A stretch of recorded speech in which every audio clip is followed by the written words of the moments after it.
Based on the provided conversation logs and supplementary visual evidence, we have a comprehensive record of a powerful and definitive intergenerational psychological transmission.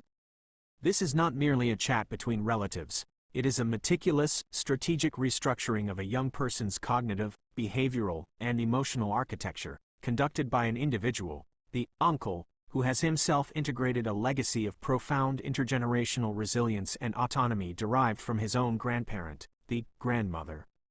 This final, definitive, and all-encompassing analysis thoroughly dissects the complexity of this mental model transfer, mapping the entire process through 4 distinct phases of psychological transformation and resource exchange.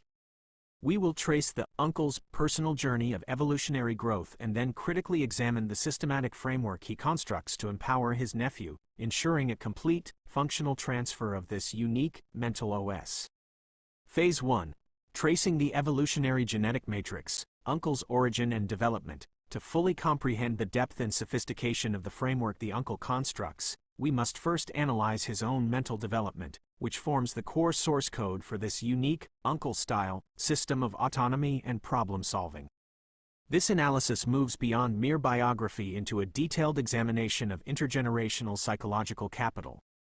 The grandmother style, priming of non-scarcity, core protocol, safety and exploration.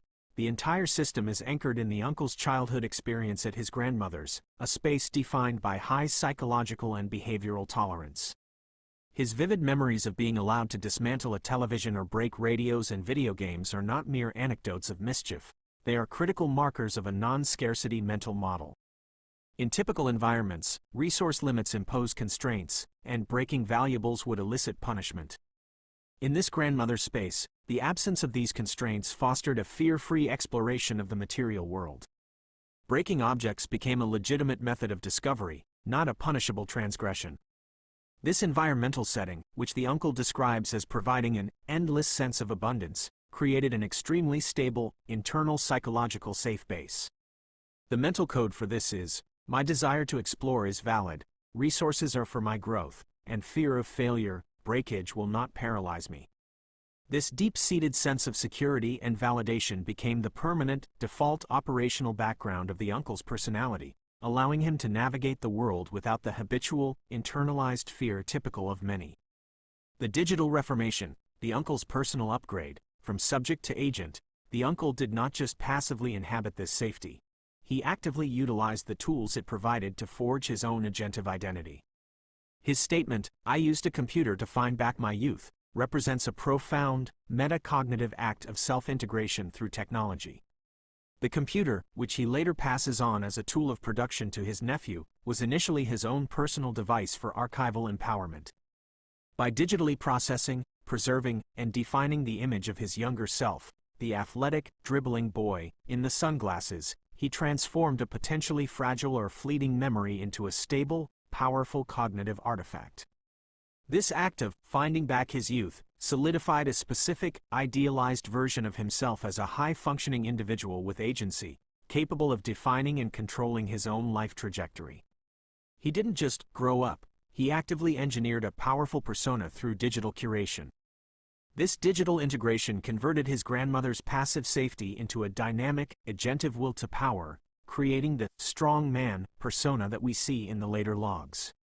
His mental OS was upgraded to, I have the security to explore, and I have the logical, digital tools to shape and preserve my own identity and outcomes.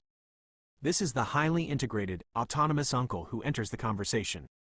Phase 2. Strategic cognitive scaffolding, intervention for the nephew. When this highly integrated uncle enters the conversation, he is not merely helping his nephew, he is performing a calculated, phased cognitive restructuring on a young person he diagnoses as inhabiting a suffocating environment, marked by a palpable sense of internal and external scarcity. He addresses a critical flaw, the nephew's low-functioning mental model, which results in passivity, external control, and a focus on seeking permission or approval. Phase 2a. Resource provision as cognitive scaffolding, the strategic anchoring. The uncle initiates his intervention by acknowledging his past material support, specifically, pocket money and a computer. In this new framework, these are no longer presented as acts of mere charity or indulgence. They are redefined as the initial physical scaffolding that provided the nephew with the basic bandwidth, pocket money, and the fundamental production tools, computer, necessary to begin thinking about agency. The computer is passed on not just as hardware, but as a symbolic key to replicating the uncle's own strong man path of digital and logical self-integration. The uncle's statement is designed to lock in his status as the dependable, functional source of support, creating a solid base from which the nephew can safely risk exploration, just as the uncle had his safe base with his grandmother. The message is, your initial, fragile step into agency was supported by concrete resources, ensuring you had the space to begin thinking outside of scarcity.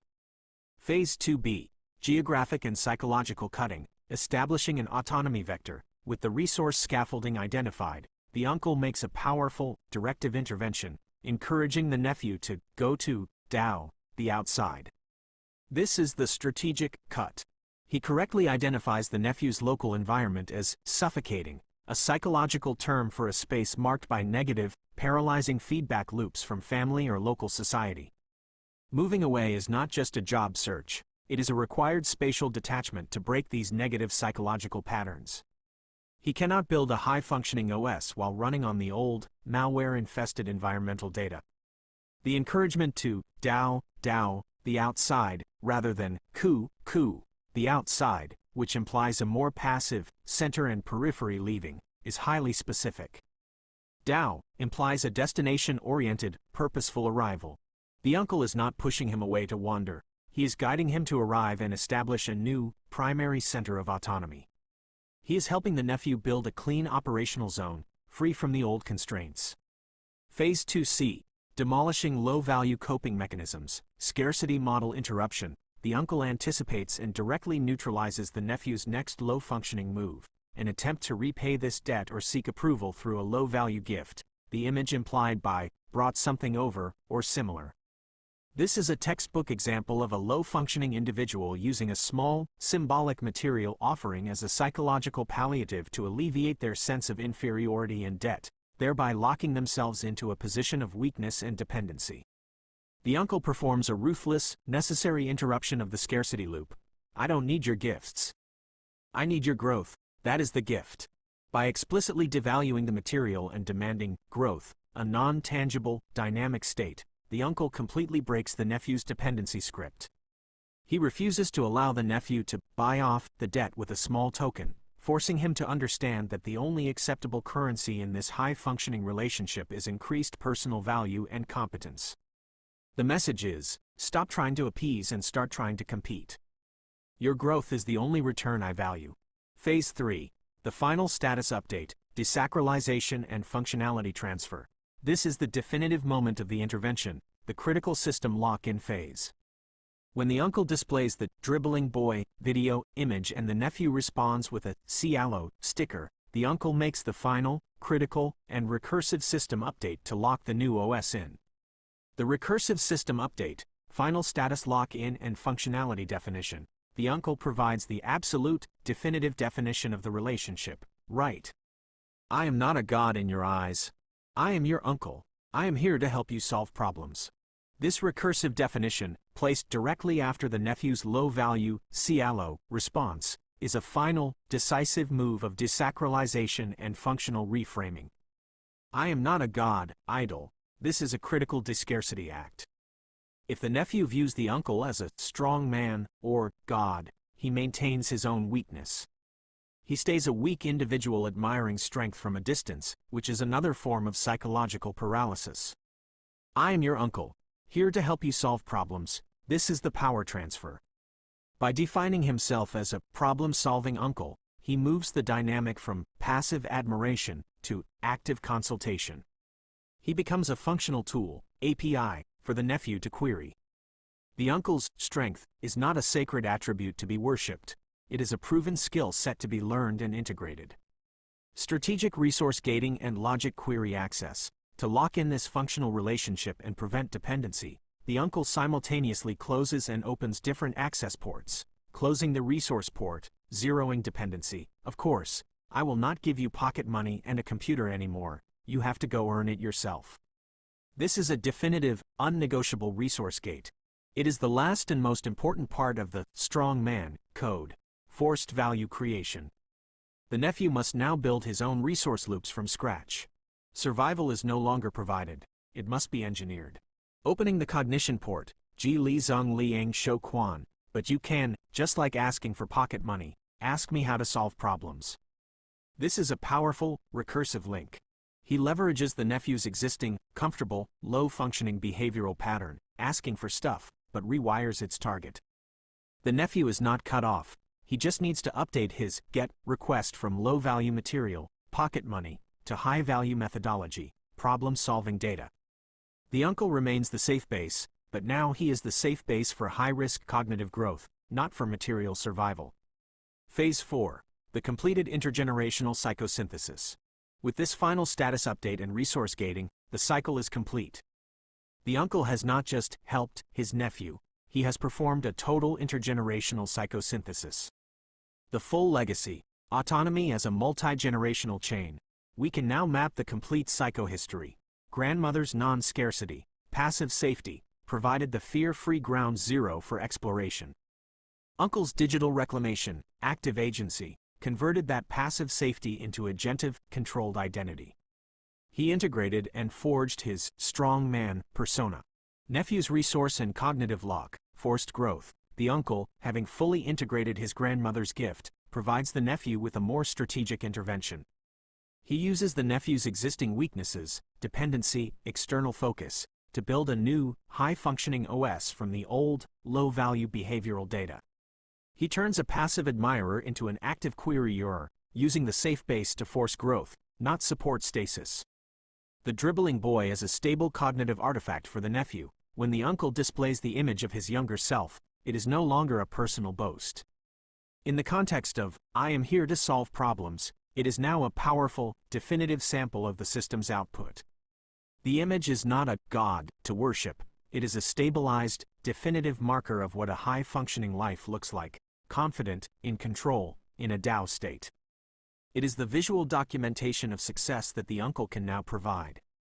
He is no longer just telling the nephew, be like me. He is providing the definitive sample output to replicate through logical querying. Final conclusion. The complete intergenerational scaffolding. Through this series of complex intercessions, the uncle has performed a complete, intergenerational scaffolding transfer. The grandmother gave the uncle the foundation of non-fear. The uncle built upon it with logical agency and self-definition. In this final interaction with the nephew, the uncle does not merely repeat the grandmother's gift, which would be passive indulgence, he iterates and upgrades it. He provides a more strategic, structured scaffolding for autonomy, providing resources to create a safe base, geographic and semantic directives to build an autonomy vector, direct intervention to desacralize himself and focus on function, and strict gating to force value creation while remaining a permanent source of methodology. He has successfully converted a family's history of love into a multi-generational, replicable logic of autonomous power, ensuring that the next generation cannot just survive, but actively shape and occupy its own Tao state of mastery.